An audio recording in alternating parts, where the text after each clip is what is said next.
கடலோர கிராமங்கள்ல மீன் அரிப்புல இருந்து பாதுகாக்கிற அலையாத்தி காடுகளை அழிக்கிறத பத்தி தடுத்து நிறுத்தி அதுக்கு ஒரு வழி பண்ண வேண்டிய அரசாங்கத்துக்கு இதை விட ஒரு முக்கியமான ஒரு வேலை ஒண்ணு இருக்கு. அது என்ன தெரியுமா?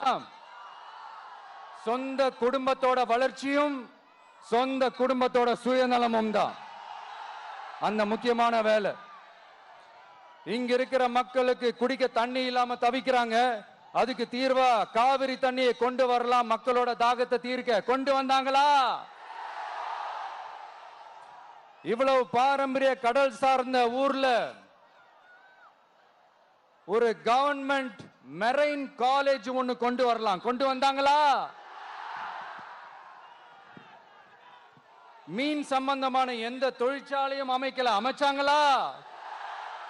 அட்லீஸ்ட் நிறைய பேருக்கு வேலை வாய்ப்பு கிடைக்கிற மாதிரி தொழில் வளர்த்தியாவது பெருக்கலாம். அதையாவது செஞ்சாங்களா?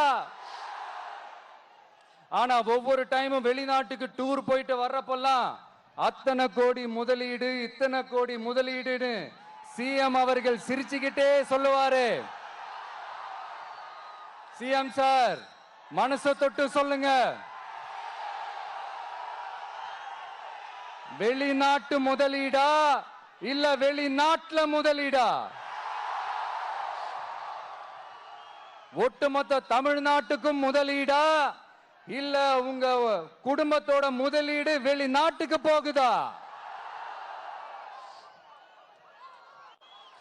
வேளாங்கண்ணி, நாகூர், கோடியக்கரைன்னு இங்க இருக்கிற டூரிஸ்ட் பிளேஸ் எல்லாம் கொஞ்சம் நல்லா டெவலப் பண்ணலாம். பண்ண என்ன குறைஞ்சா போயிடுவீங்க?